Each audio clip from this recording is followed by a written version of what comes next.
Ya, eh, di apa? Coba dilanjutkan.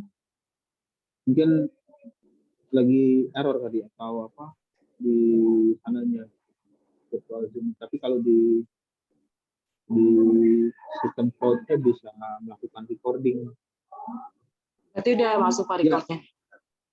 ya, tapi masuknya ke recording ke cloud, sistem cloud.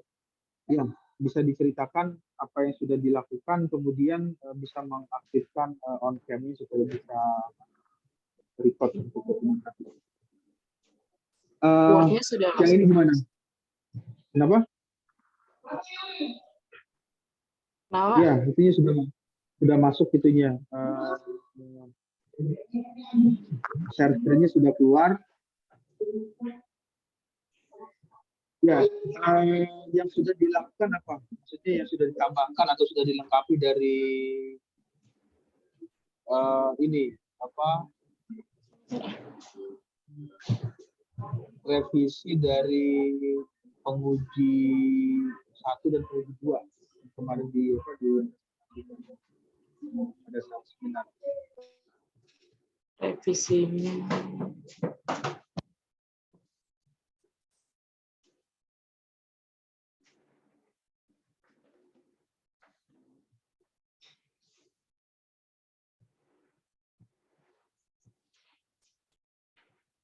Ini Pak, revisinya. Ya, buat referensi menggunakan software Mendeley, kemudian menggunakan desain paragraf, ini sudah dilengkapi ya. Kemudian baca kembali teori dasar seperti apa yang dimaksud dengan entalpi, kemudian definisi dari kerja kompresor, seperti apa kerja kompresor, kemudian COP, coefficient of performance.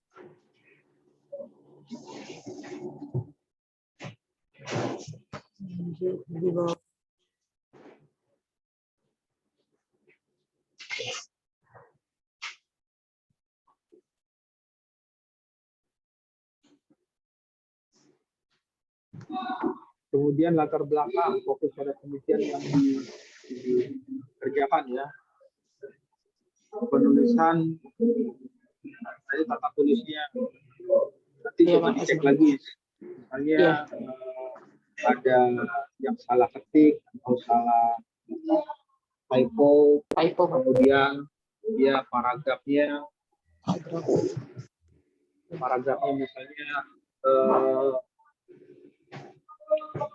penulisan paragraf juga diperhatikan juga.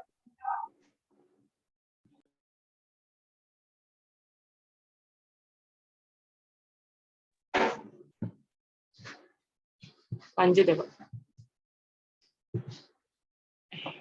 Ya, dilanjut terus di scroll lagi ke bawah. Bentar Pak, agak error.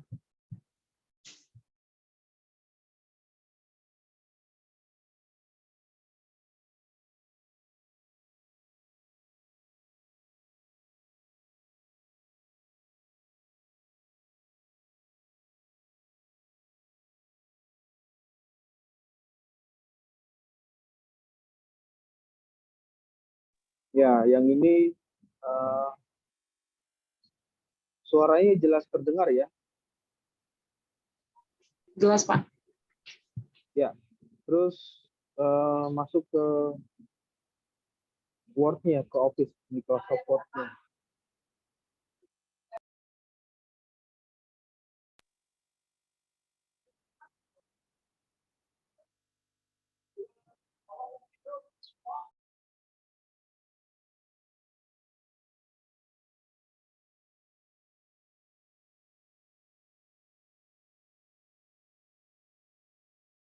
Bentar ya Pak, lagi error laptopnya.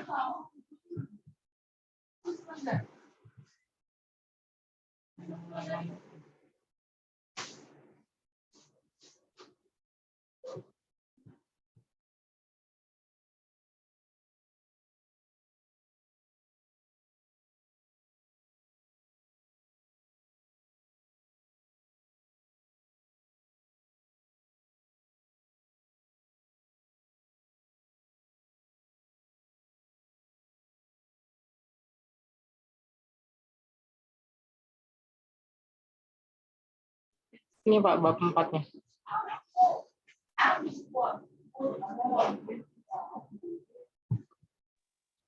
Ya, bab 4 ya. Ini Iya. data ruangan diperoleh penulis dari data yang dipenuhi. Kenapa Pak? Data fisik ruangan. Data fisik Iya. ruangan diperoleh penulis dari data-data yang dipegang. Nanti coba cari sinonim yang lain ya, maksudnya apa? Kata dipegang itu ganti dengan kata yang lain. Oh iya Pak. Jadi kayak apa?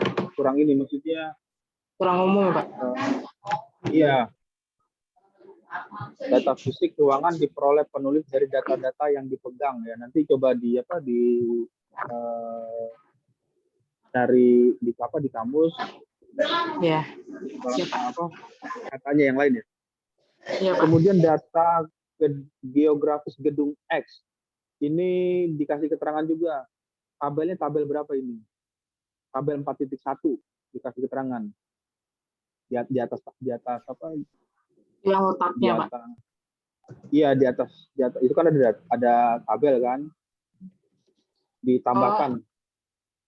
Bukan. Untuk di enter. Di enter. Kayak gini ya Pak. Iya, nah itu ditaruhnya di atas. Oh iya Pak. Pindahkan ke atas.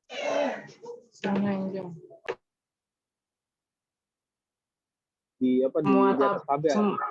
Semua tabel sama gambar keterangannya di atas gambar dan tabel Pak, berarti. Bukan di bawah. Enggak, untuk tabel. Khusus tabel. Oh. Iya. Coba lihat panduan ininya, panduan skripsinya. Kan kemarin ada yang apa PDF-nya. Ada nggak PDF?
Gimana, bisa dibuka nggak itunya, PDF-nya?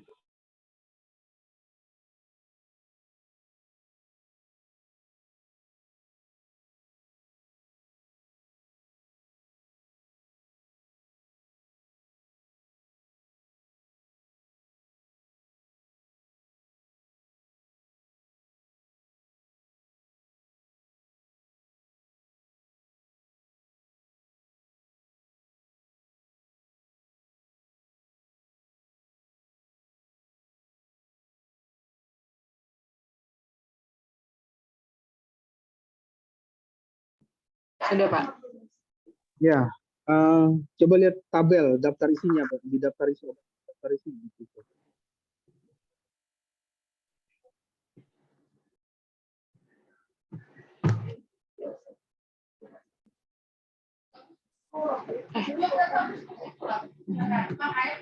Di atas apa di bawah? Iya. Yang atas. Di atas, biasanya umumnya di atas.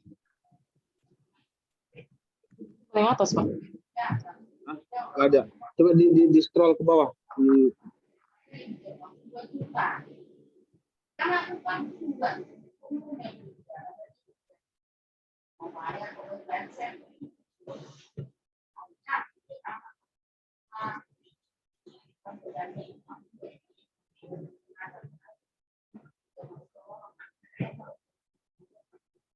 Ini Pak, halaman daftar isi bukan?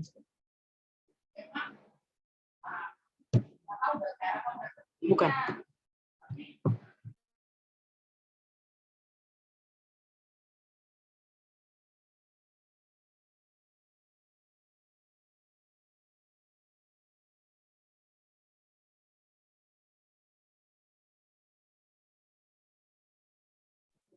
Atau daftar tabel, ketik aja kata kuncinya tabel.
Enggak ada Pak.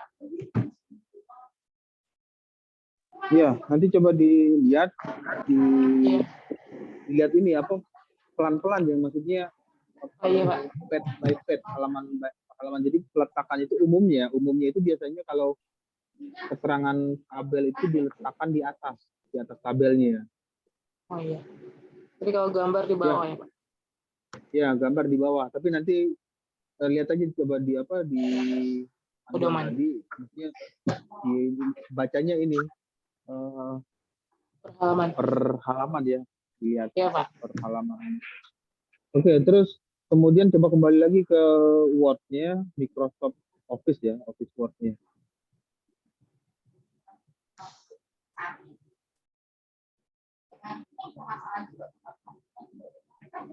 Ini datanya itu jumlah maksimum 200 orang. Temperatur outdoor. Ini outdoor-nya ini 33 derajat Celcius yang di Itu mana? masih contoh doang Pak. Minggu ini tadinya mau ke IKEA lagi, mau ke konsultannya, cuma orang IKEA-nya masih belum bisa, mungkin kemungkinan minggu depan jadinya Pak. Iya, nanti di fix yang merah-merah itu. Ya, dipastikan ya, maksudnya ditanyakan berapa temperatur ruangan. Kemudian kelembaban relatif itu 75%. Ini juga belum pasti ya. Iya Pak, belum pasti. Mengukur kelembapannya gimana?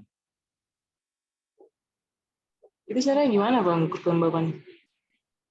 Ada alatnya gitu Pak? Apa? Ada alatnya atau gimana Pak? Ada alatnya. Untuk coba masuk ke Google.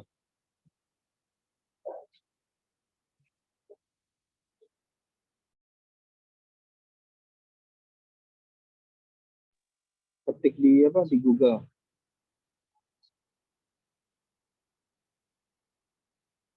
Ketik Google.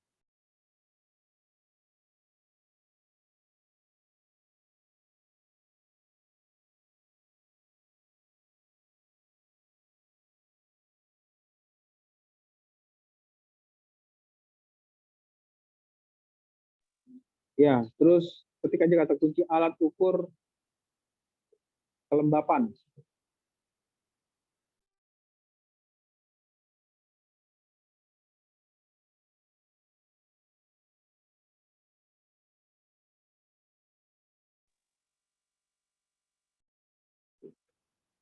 Enter. Ya, alat ukur kelembaban. Nah, itu alat ukurnya tuh. Coba lihat gambarnya aja, ketik gambar. Eh, apa? Klik gambar. Kan ada bagian atas. Ya, itu di gambar.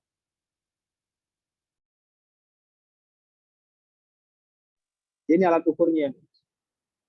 Alat untuk mengukur kelembapan yang tadi satuannya persen-persen, itu kan 52%. Itu ada alat ukurnya. Namanya hygrometer. Digital hygrometer, termometer. Nah, nanti coba ditanyakan ke konsul ke sananya. Dia ngukurnya pakai apa? Alat ukurnya yang digunakan. Kemudian misalnya Tanya kalau dia orang IKEA gitu Pak, alat ukur yang digunakan di sana.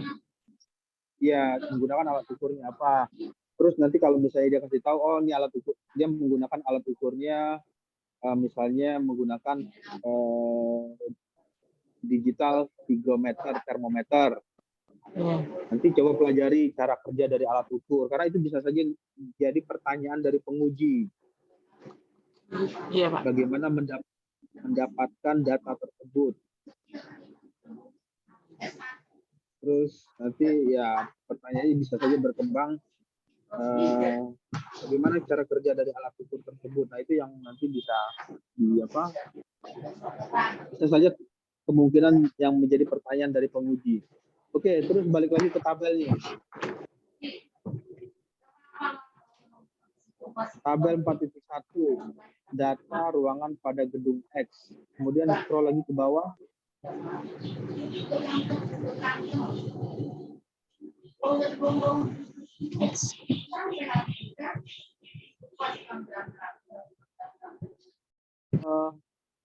Tabelnya apa? Yang satunya lagi, turun lagi ke bawah.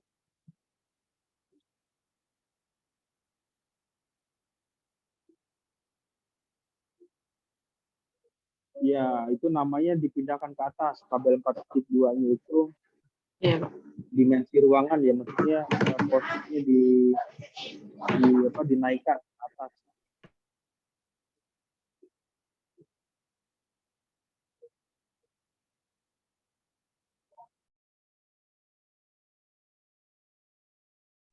Terus ke bawah lagi, di scroll lagi ke bawah.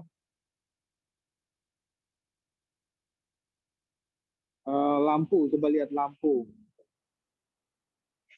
Lampu itu juga dipindahkan ke atas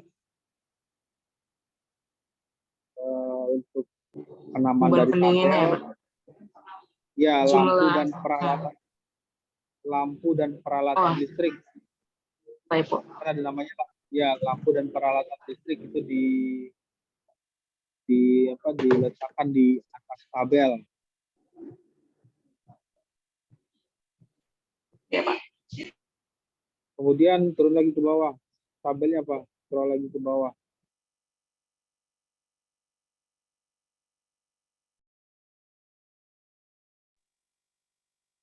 Ini ya juga sama, dinaikkan ke atas.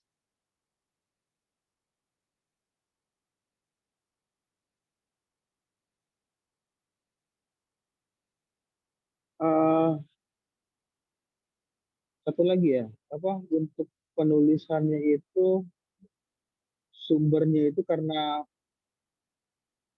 penulisannya menggunakan style Harvard, nanti coba masuk ini ke panduan skripsi.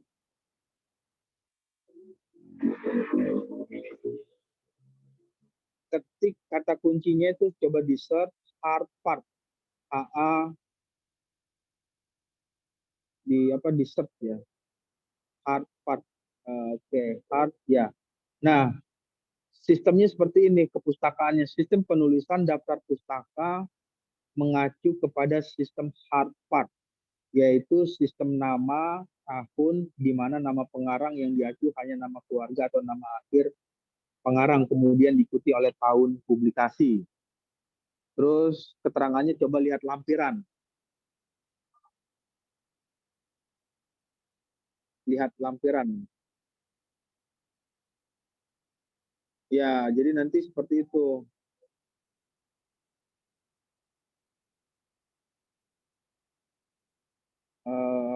Untuk penulisannya. Baik, Pak. Oke, kemudian balik lagi ke tadi ya, apa namanya, nah ini penulisnya siapa nih? Penulis Handbook Fundamental. ASRE Handbook Fundamental.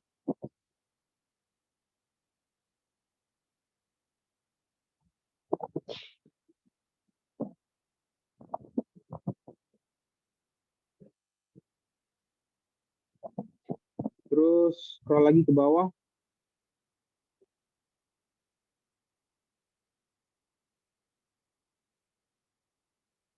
Terus ke bawah lagi.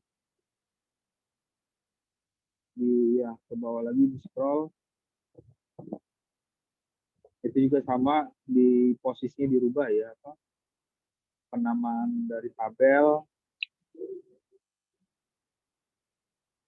dipindahin ke atas. Kemudian untuk Sama sih, Pak, tiap acuannya, kenapa? tiap komponen itu perhitungan beban pendinginnya sih, Pak. Kayak dinding, atap, peralatan tadi Iya. lampu-lampu itu semua. Ya, untuk keterangan tabelnya diletakkan di apa, di atas Ya, di tabel. atas. Ya, Pak. Di scroll lagi ke bawah.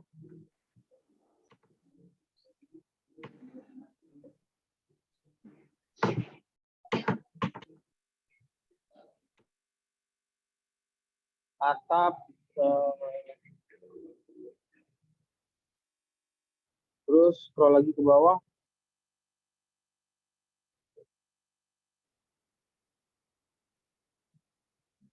Ya, ke bawah lagi.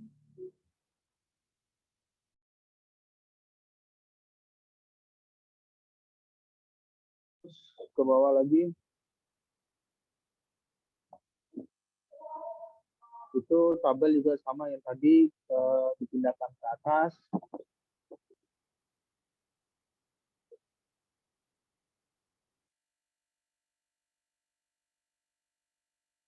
Oke, terus ke atas lagi.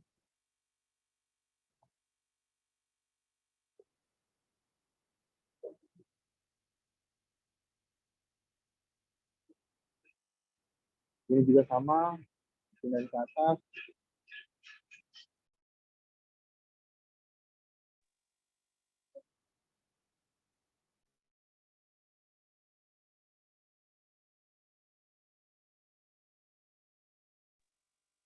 Ini sebentar. Di situ ada key total ya. Coba di apa? Di bagian atas ya. Ini, Pak. Perhitungan kapasitas mesin pendingin.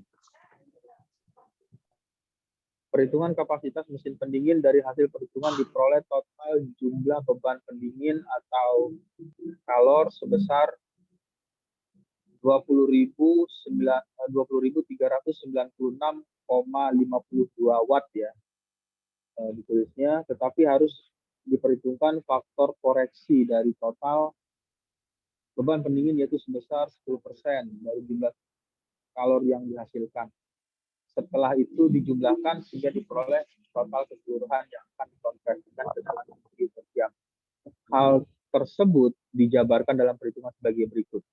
Nah, di bagian ini, di sini kan ada nilai ya, 10%. Itu kenapa faktor koreksinya 10%?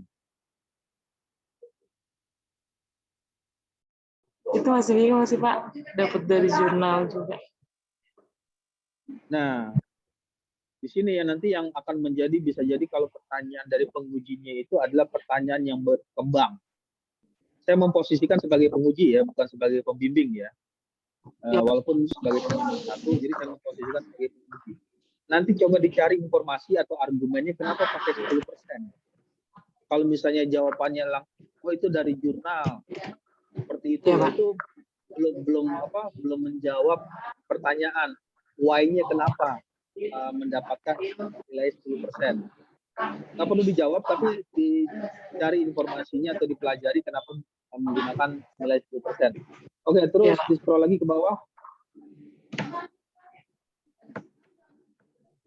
karena nilai-nilai ini kan di bab 4 ya. Kenapa? Ini di bab 4 kan nulisnya kan hasil dari Iya, pembahasan ya. bab 4. Ya, Iya. banyak mengeluarkan nilai atau banyak mengeluarkan rumus-rumus itu. Yang perlu diperhatikan adalah arti dari penggunaan rumus tersebut. Iya, Pak. Kenapa menggunakan persamaan ini, kenapa menggunakan rumus itu, teori yang digunakan, karena bagian ini merupakan bagian yang kritis yang bisa saja menjadi pertanyaan dari penguji. Jadi perlu maksudnya diperhatikan, dilihat apa yang dituliskan itu ya bisa menjelaskan atau menjawab ya why-nya kenapa seperti itu. Iya, Pak. Kemudian ini apa ini, berdasarkan pasaran untuk kapasitas mesin pendingin yaitu AC split 3 PK. Nah, kalau misalnya menjadi pertanyaan, apa bedanya 3 PK dengan 2 PK? Itu juga harus tahu. Kan pernah dengar ya, ada 2 PK, ada 3 PK. Ya, itu seperti apa? Setara dengan 28.000 BTU per jam per unit. Ini kalau misalnya dikembangkan 28.000 BTU per jam itu seperti apa sih? 28.000 BTU per jam. Bisa nggak menjelaskan? Misalnya kalau ditanya kecepatan sepeda motor 100 meter per second, artinya dalam waktu 1 detik motor tersebut bisa berpindah dengan jarak 100 meter dalam waktu 1 detik.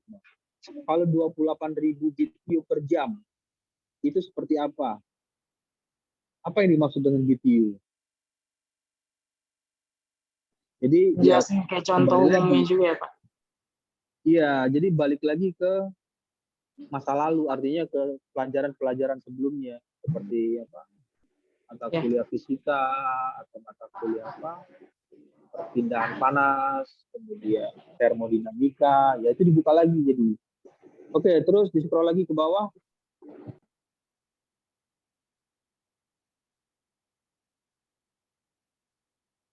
Bab 5 ya, kesimpulan dan saran. Ini kesimpulan apa yang dituliskan? Beban pendingin pada ruang X 22436,17 watt. Kemudian dikonversikan ke satuan British dan dikonversikan sekali lagi menjadi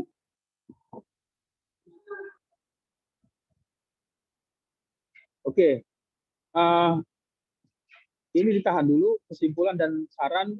Kemudian saya masuk lagi ke bab 1. Bisa ditampilkan nggak bab 1? Masuk ke rumusan masalah.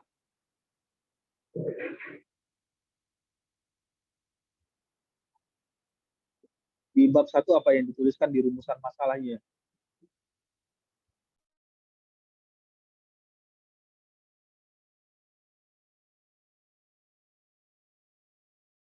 Ya, di sini ada 1, 2, 3. Ada berapa poin yang dituliskan? Ada 3 ya, ada 3 rumusan masalah ya. Iya, Pak. Tapi yang poin 3 ya? belum. Optimasi chiller. Ini coba di scroll lagi ke bawah. Diturunkan lagi. Ya, berarti 3 ya. Enggak, lihat yang rumusan masalahnya aja. Yang rumusan masalah. Yang nomor 1, berapa jumlah total beban pendingin yang terdapat pada gedung? Apa yang bisa disimpulkan? Itu yang nanti dituliskan di kesimpulan nomor 1 ya, yang tadi kan di bab 5 ya. Ya. Kemudian yang menjadi pertanyaan lagi, problem lagi, permasalahan lagi yang mau dicari, berapa kapasitas mesin pendingin? ruangan yang sesuai dengan kebutuhan gedung X. Apa yang bisa disimpulkan?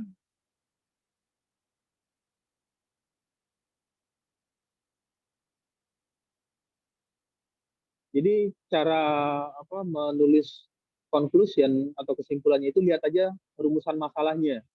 Baca kembali rumusan masalah. Misalnya rumusan masalah untuk poin nomor 2, berapa kapasitas mesin pendingin ruangan yang sesuai dengan kebutuhan gedung X. Apa yang bisa disimpulkan dari penjelasan yang sudah dituliskan di bab 4. Lalu yang disimpulkan untuk poin nomor 2-nya itu yang dituliskan. Kemudian nomor 3, buatlah optimasi jumlah chiller yang digunakan pada gedung X. Apa yang bisa disimpulkan dari optimasi tersebut? Dengan cara apa? Itu yang disimpulkan di poin nomor 3. Berarti kesimpulannya 3 poin ya, Pak? Ya, Di bab 3 poin. Karena permasalahan ini ada 3 yang mau dicari. Ya. Mau dicari. Di sini kan ada 3 kan? Yang ditulis di 1.2 ini ada 3 pertanyaan, ada 3 problem statement, permasalahan atau statement permasalahan yang dituliskan. Nomor 1, nomor 2, dan nomor 3. Untuk nomor 3, buatlah optimasi jumlah chiller yang digunakan pada gedung X. Optimasinya seperti apa? Apa yang bisa disimpulkan?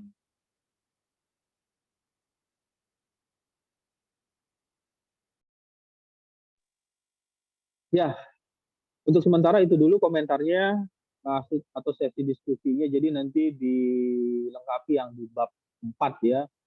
Bab 4, kemudian yang tadi ada masalah typo atau salah ketik, kemudian permasalahan mengenai penulisan tabel, lalu daftar referensi, daftar penulisan ya, menggunakan style Harvard, tata tulisnya mengacu ke penulisan pedoman skripsi. Kemudian bab kelima, untuk bab 5-nya tadi lihat aja ke rumusan masalah, problem statement-nya ada berapa, permasalahan yang dituliskan. Jadi kesimpulan juga dituliskan seperti itu untuk penulisannya. Palingan masih nyari ini sih Pak yang warna merah. Ya, ini berarti ini harus bondinya Pak. Dilengkapi ya. Siapa? Ya, dilengkapi. Iya Pak. Dilengkapi penulisannya, maksudnya keterangannya apa? Keterangan ininya. Iya Pak. Data-data yang belum dilengkapi. Oke, ada lagi yang mau disampaikan? Baru itu sih Pak. Ya, kalau tidak ada nanti coba dilengkapi yang tadi di komentari atau diberikan saran untuk penulisan bab 4 dan bab 5. Kemudian nanti dicek lagi komentar dari penguji 1, penguji 2 apa saja yang ditambahkan, dimasukkan di penulisan draft skripsinya. Oke, kalau tidak ada lagi bisa ditutup untuk share screen-nya. Tapi di Bapak ini ke-record kan Pak? Di sini ke-record di cara ini ya, cara cara online. Nanti saya kirim di Google Drive Bapak. Masuknya di Google Drive kayaknya, bukan di ini aja. Nanti saya kirim ininya linknya, link cloud-nya ya, maksudnya cloud virtual Zoom-nya. Nanti coba di-download kemudian disimpan. Berarti Bapak di Bapak ada ya Pak? Nanti Bapak kirim linknya. Nanti saya download. Ya, nanti saya kirim upload di Edmodo. Nanti kirim linknya, upload di Edmodo, kemudian juga simpan di ini di offline-nya, maksudnya di folder. Iya, di folder di laptopnya, di komputer atau di laptop. Oke, kalau Baik, tidak Pak. ada bisa ditutup untuk share screen-nya. Baik, mohon maaf Pak atas banyak revisi. Terima kasih sudah meluangkan waktu. Selamat pagi, Pak. Mohon izin stop Ya, share sama stop record. Terima kasih banyak, Pak. ya, Selamat ya, pagi. ya, selamat pagi. Untuk virtual Zoom-nya saya nonaktifkan ya. Baik, Pak. Terima kasih, Pak. Ya,